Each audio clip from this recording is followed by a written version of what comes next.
बिस्मिल्लाहिर्रहमानिर्रहीम। अस्सलाम वालेकुम स्टूडेंट्स। एफएनएस की वैकेंसीज़ के बारे में मैं अलग से एक वीडियो अपलोड कर चुका हूं कि रजिस्ट्रेशन कब से ओपन है और आप कब तक अप्लाई कर सकते हैं। वो तमाम चीज़ें मैंने लास्ट वीडियो में आपके साथ डिस्कस की थी। इस वीडियो में जो हमारा मेन टॉपिक होगा, इसमें हम डिस्कस करेंगे कोर्स फ्री एक्विजिटिव क्या हैं, एलिजिबिलिटी कंडीशंस क्या है, वो कौन सी कंडीशंस है, अगर वो हो तो हम अप्लाई नहीं कर सकते। वीडियो आपने एंड तक लाजमी से देखनी है। चले आइए अपनी वीडियो को स्टार्ट करते हैं। अच्छा, सबसे पहले बात आ जाती है एज की कि सर एज कितनी रिक्वायर्ड है या फिर कितनी होनी चाहिए। एफ इन इसके लिए जो एज है वो 17 से लेके 25 ईयर्स। इसका मतलब ये है कि मिनिमम एज आपकी 17 होनी चाहिए। अब आपके जहन में यहाँ पर क्वेश्चन ये आ रहा होगा कि सर एफएससी तो 18 ईयर्स पर होती है। तो मैंने आपको इससे पहले एक वीडियो में बताया था कि हम होप सर्टिफिकेट पर भी अप्लाई कर सकते। तो अगर आप लोगों ने एफएससी पार्ट 1 में अच्छे मार्क्स लिए हैं तो आप होप सर्टिफिकेट पर अप्लाई कर सकते। मिनिमम एज आपकी 17 होनी चाहिए और मैक्सिमम एज आपकी 25 होनी चाहिए।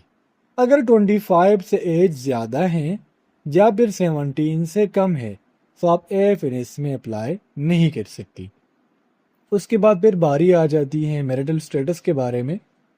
मैरिटल स्टेटस में अगर आप अनमेरिड है या फिर आप विडो है, अनमेरिड से मुराद ये है कि आपकी शादी नहीं हुई, या फिर विडो मतलब आप तलाकशुदा है, तो आप एफ में अप्लाई कर सकती है। जेंडर चूंकि आपको पता है फीमेल्स के लिए है तो सिर्फ इसमें फीमेल अप्लाई कर सकती है। अच्छा, मिनिमम हाइट अब वन सेंटर ऐसा है जिसमें हाइट थोड़ी सी ज़्यादा रिक्वायर्ड। वैसे मिनिमम हाइट कितनी होनी चाहिए? वो होनी चाहिए 5 फीट। अगर हम सेंटीमीटर्स में बात करें 152.4 सेंटीमीटर। और वेट आपका कितना होना चाहिए? वेट अकॉर्डिंग टू बीएमआई होना चाहिए। अच्छा, मैंने शुरू में कहा कि एक सेंटर ऐसा है जहाँ पर हाइट का इशू होता है, और मे भी आपको पता भी होगा वो जो सेंटर है वो है मुल्तान। मुल्तान में हर साल ये लोग यही करते हैं कि हाइट की थोड़ी सी इशू आती है, हाइट अगर थोड़ी सी भी कम हो तो वो आपको रिलैक्सेशन नहीं देते बल्कि वहीं से भेज देते। ये नॉर्मल हमारी प्री इक्विजिटीज थी कोर्स से पहले कि हमें ये चीज़ें होनी चाहिए। उसके बाद रजिस्ट्रेशन मैंने आपको ऑलरेडी बताई हुई है कि जून 29 से लेके अगस्त 13 तक आप इसके अप्लाई कर सकते हो, और सैटरडे और संडे को भी आप अप्लाई कर सकते हो। यानी ये बात नहीं है कि सैटरडे और संडे को आप अप्लाई नहीं कर पाएंगे, किसी भी डेट को आप अप्लाई कर सकती है। और मैंने आपको ये भी बताया था कि अप्लाई कब करना है। बहुत जल्द अप्लाई ना कीजिएगा, लेट अप्लाई करें ताकि जो टेस्ट डेट है वो लेट आ सके और आप प्रिपरेशन अच्छे से कर सके। फिर टेस्ट जो स्टार्ट कब होंगे? तो 27 अगस्त से आपके जो टेस्ट है वो स्टार्ट हो जाएंगे, और 12 अक्टूबर तक जितने भी टेस्ट है, जितने कैंडिडेट्स के टेस्ट है वो ये फिनिश कर देंगे। लेकिन सैटरडे और संडे को आपका टेस्ट नहीं होगा। यानी सैटरडे संडे को अगर आपका test for example registration script पर लिखा भी हुआ है तब भी आपने नहीं जाना। और अगर कोई क्लोज हॉलीडे हैं, जिस तरीके से गवर्नमेंट छुट्टियां देती हैं, तो उसमें भी आपने टेस्ट नहीं सेंटर नहीं जाना, क्योंकि आपका टेस्ट नहीं होगा। नेशनलिटी सिर्फ पाकिस्तान इसमें अप्लाई कर सकते हैं, आज़ाद कश्मीर वाले, बलूचिस्तान वाले। और फाइनल सिलेक्शन के बाद candidates with dual nationality will have to surrender nationalities other than Pakistani. For example मैं जर्मनी जा रहा हूँ, अगर मेरे पास जर्मनी की नेशनलिटी होंगी, चले एक बेटी को ले लेते कि कोई बच्ची है इसके पास जर्मनी की नेशनलिटी भी है। अब अगर उसकी सिलेक्शन हो गई है तो जो उसकी सेकंड नेशनलिटी है, यानी जर्मनी की जो नेशनलिटी है, फिर उसको वो ख़त्म करनी पड़ेगी। ये चीज़ें यहाँ पर ख़त्म हो गई है। यहाँ पर आप डायरेक्टली नीचे देख सकते हैं अप्लाई नाउ का ऑप्शन आ रहा होगा, सो आप डायरेक्टली खुद अप्लाई भी कर सकती है। उसके बाद एलिजिबिलिटी कंडीशंस में क्या है? एलिजिबिलिटी कंडीशन में सबसे पहले एफएनएस बीएससी नर्सिंग है, और यानी कमीशन ये है, ठीक है, आप इन्हें इसमें अप्लाई कर रही है। क्वालिफिकेशंस मैट्रिक साइंस के साथ होना ज़रूरी है, और मिनिमम 60% मार्क्स होने चाहिए। एफएससी प्री मेडिकल, और यहाँ पर 50% मार्क्स होने चाहिए। अगर मैट्रिक साइंस के साथ है और मिनिमम मार्क्स आपके कितने हैं, फॉर एग्जांपल 59% है, मैट्रिक में कितने 59% है, और एफएससी में 70% है। तो क्या आप मुझे बता सकती है कि आप अप्लाई कर सकती हैं? सो डेफिनेटली आप यहाँ पर अप्लाई नहीं कर सकती, बिकॉज हमने दोनों कंडीशंस को फुलफिल करना है। मैट्रिक में 60% होने चाहिए और एफएससी में 50% होने चाहिए, तब जाके हम अप्लाई कर पाएंगे। एज वही है, बात आ जाती है 17 से लेके 25 ईयर्स होनी चाहिए। फिर एजुकेशन में यहाँ पर ओ लेवल और ए लेवल की बात की गई है, सो वो भी आप कर सकते हैं। ठीक है, अगर आपने ओ लेवल या फिर ए लेवल किया हुआ तो आप भी अप्लाई कर सकते। फिर यहाँ पर वही होप सर्टिफिकेट की बात आ जाती है कि वो कैंडिडेट जिन्होंने एफएससी पार्ट 1 एग्जाम एफएनएस 2026 के लिए हम अपने 3 कोर्सेज ऑफर करते हैं। इसमें से अगर आपको कोई भी कोर्स चाहिए तो आप हमारे गिवन नंबर 0325564149 पर कॉन्टेक्ट कर सकते हैं। यहाँ पर मैंने जस्ट 2024 के कुछ एक्सपीरियंस लेके हुए हैं। आप एमसीक्यूज से अंदाज़ा लगा सकती है कि आपको किस टाइप के एमसीक्यूज मिलेंगे। हमारे कोर्स में कम्प्लीटली वर्बल, नॉन वर्बल, इसके अलावा केमिस्ट्री, फिज़िक्स, बायोलॉजी और इंग्लिश के एमसीक्यूज शामिल होंगे। साथ साथ आपको 2024 और इससे प्रीवियस 3 साल के पास पेपर्स भी मिलेंगे, जिससे आपका इनिशियल टेस्ट भी पास होगा और इंशाल्लाह आपकी सिलेक्शन भी हो जाएंगी। तो कोई भी कोर्स बाय करना चाहते हैं तो इस नंबर पर हमारे से बकाया डिटेल्स हासिल कर सकते हैं। एग्जामिनेशन किए हुए हैं और उसमें 50% मार्क्स है, तो होप सर्टिफिकेट अपने कॉलेज से लेके अप्लाई कर सकते हैं। और पर्सनल एडमिनिस्ट्रेशन डायरेक्टरेट, यानी इसमें वो चीज़ें लिखी गई हैं जो आपने करनी है। सिंपल खुलासा ये है कि अगर आपके पास होप सर्टिफिकेट है, आपने फर्स्ट ईयर किया हुआ है, 50% मार्क्स है, सो आप अप्लाई कर सकती है। नेक्स्ट हम आ जाते हैं टूवर्ड्स दी इनएलिजिबिलिटी कंडीशंस। ठीक है, वो कंडीशंस अगर वो नहीं है, यानी अगर ये हैं तो हम अप्लाई नहीं कर सकते।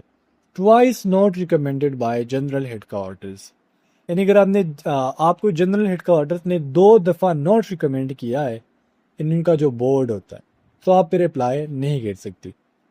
अगर आपको फॉर एग्जांपल एफएनएस में आपने टेस्ट पास कर लिया, उसके बाद आपका मेडिकल हुआ है, तो अगर मेडिकल के टाइम पर आपके बोर्ड ने आपको अनफिट किया हुआ है, तो तब भी आप अप्लाई नहीं कर सकते। ठीक है, except those clear by appeal medical board. ठीक है, अगर अपील मेडिकल बोर्ड ने आपको क्लियर कंसिडर किया है तो तब आप अप्लाई कर सकती है। नेक्स्ट क्या बात आ जाती है, declared medically unfit due to hepatitis B and C. अगर आपको हेपेटाइटिस बी है, सी है और वो इस कंडीशन पे है कि वो ट्रीट नहीं हो पा रहा, और अगर आपको मेडिकल बोर्ड ने अनफिट किया हुआ है, तो तब भी आप अप्लाई नहीं कर सकते।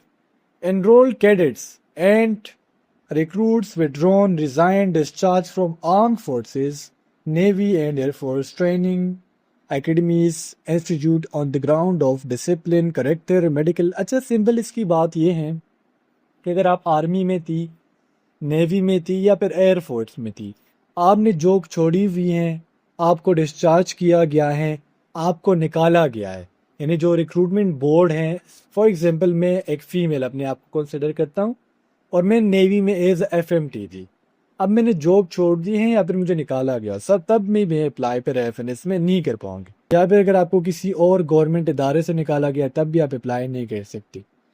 और या फिर convicted by a court of law for offence, या आपके ऊपर कोई केस है, तब भी आप अप्लाई नहीं कर सकती।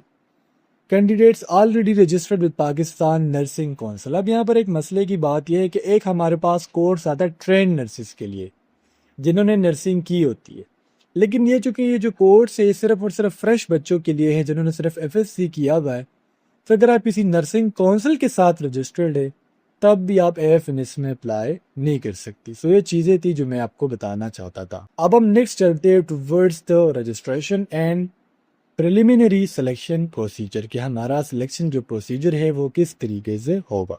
सो यहाँ पर वही बात की गई है कि रजिस्ट्रेशन आपने कैसे करनी है।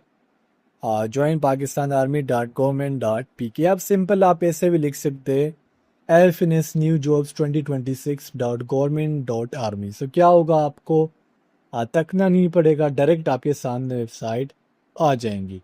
फिर जब आप अप्लाई कर लेंगी, सो बाद बच्चों को ये होता है कि सर स्टेटस पेंडिंग शो हो रहा है, स्टेटस अपडेट नहीं हो रहा है। सो यहाँ पर देखिए बेटा, लिखा गया है कि अप्लाई के बाद 5 to 7 वर्किंग डेज लगेंगे। वर्किंग डेज में आप संडे और सैटरडे को निकाल लें, फिर उसके बाद आपको डेट मिलेंगी टेस्ट के लिए। Candidates will also bring computerize roll number slip, यानी आपको जो रोल नंबर स्लिप मिलेगा वो आपने प्रिंट करवा के साथ लेके आना है। और अगर आपको एक डेट दी गई है टेस्ट के लिए, सो दोबारा चेंज नहीं की गई। फिर उसके बाद आपने फ़ीस जमा करनी है नेशनल बैंक ऑफ पाकिस्तान में, ये उसका अकाउंट नंबर है, ठीक है। और रजिस्ट्रेशन एग्जामिनेशन फ़ी पर्सनल एडमिनिस्ट्रेशन डायरेक्टरेट, ये फ़ीस मेरे ख्याल से 300 होती है, मुझे एग्जैक्ट पता नहीं है, लेकिन ये भी आपने वहाँ पर जमा करनी है। प्रिलिमिनरी टेस्ट का जो सीन है उसमें रिटन टेस्ट होगा, इंटेलिजेंस होगा एंड पर्सनालिटी टेस्ट होगा। रिटन या फिर इंटेलिजेंस टेस्ट को एक ही कंसिडर किया जाता है जो आपके एमसीक्यूज फॉर्म में होगा। दिन आपके बाद होगा एकेडमिक टेस्ट जिसमें English, biology, physics and chemistry होंगी। सो ये चीज़ भी क्लियर हो गई। अगर आप रिटन टेस्ट में या फिर यानी जो इनका एकेडमिक टेस्ट अगर ये इसको आप क्लियर कर देते हैं तो उसके बाद आपका होगा मेडिकल टेस्ट। इस चीज़ को हमें समझना है। सबसे पहले आपका होगा इनिशियल टेस्ट जिसमें इंटेलिजेंस और एकेडमिक होगा, अगर आपको क्लियर करती है उसके बाद आपका होगा मेडिकल टेस्ट। मेडिकल टेस्ट जहाँ पर कहाँ पर होगा, मेडिकल टेस्ट जिस सेंटर में हमने टेस्ट दिया है वहाँ पर होगा। फिर इनिशियल मेडिकल टेस्ट करवाया जाएगा आपके उसी सेंटर में जहाँ पर आपने टेस्ट दिया है। इस चीज़ को आप छोड़ लें, ठीक है। ये हम बच्चों के लिए हैं जो बाहर मुल्कों में रहते हैं। सो ये चीज़ आपके काम की नहीं है। सो ये चीज़ आपको समझ आ गई। और फिर इसके अलावा अगर हम बात करें फर्दर सिलेक्शन प्रोसेस की, सो फर्दर सिलेक्शन प्रोसेस में क्या होगा, interviews of successful candidates by the general headquarters selection board will be held at Rawalpindi, Lahore, Multan, Karachi, Peshawar and Quetta, for which separate call-up letters will be issued.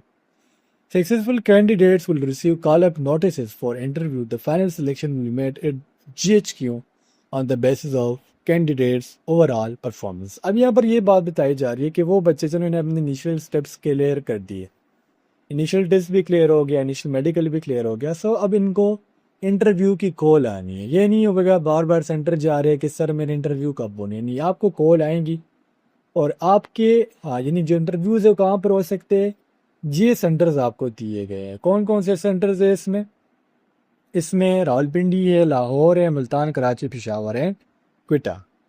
और further जो final आपका selection होगा वो GHQ करेगा। और GHQ बेटा यहाँ पर एक बात लिखी गई है, ओवरऑल परफॉर्मेंस। ओवरऑल परफॉर्मेंस से मुराद ये हैं कि अगर किसी बच्ची ने FSC में 98% मार्क्स लिए हुए हैं तो इसका मतलब ये नहीं है कि इसकी सिलेक्शन हो जाएंगी ना, इसके इनिशियल टेस्ट के मार्क्स देके जाएंगे, इंटरव्यू की परफॉर्मेंस देखी जाएंगी, इनिशियल मेडिकल की परफॉर्मेंस देखी जाएंगी। ऐसा डायरेक्ट आपको वो सेलेक्ट नहीं करेंगे। सो ये कुछ चीज़ें थी जो समझना ज़रूरी थी और उम्मीद करता हूँ इसके बाद आपकी सारी कन्फ्यूजन दूर हुई होंगी। सो अगर आपके जहन में कोई डाउट है, कोई क्वेश्चन है, सो कमेंट सेक्शन में पूछ सकते हैं। इंशाल्लाह नेक्स्ट वीडियो में मिलते हैं। अल्लाह हाफिज़।